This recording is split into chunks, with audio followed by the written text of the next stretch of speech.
everybody, in today's video we're going to be discussing what vectors are. A vector is simply a directed arrow line segment with an initial and terminal point. As you can see, this is an example of a vector where A is the starting point and B is the terminal or ending point. This vector could be written as vector AB. Now let's look at the component form of a vector. But to understand this, let's look at what it means for a vector to be in a standard position. Well, that happens if the initial point is at the origin, aka 0, 0. As you can see, this vector, vector v, is in standard position because its starting or initial point is at 0, 0. Well, if it is in standard position, it's super simple to find the component form.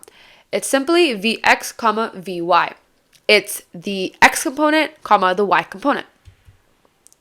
Now, you can still find the component form of a vector if it's not in standard position.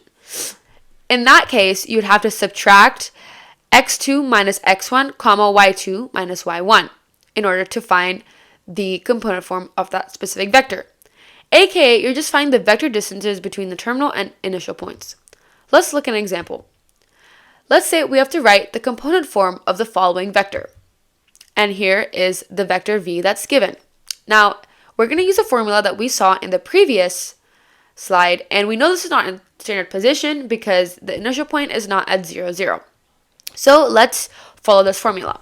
We can find the component form of vector v by doing -3 minus -1 because the x-coordinate of the terminal point is -3 and the x-coordinate of the initial point is -1. We're going to subtract that and follow that same idea when finding the y-coordinate, 1 minus -5. And we get the vector v is -2, 6. I hope this video helped. Please comment down below any other math topics you want me to review. Thank you.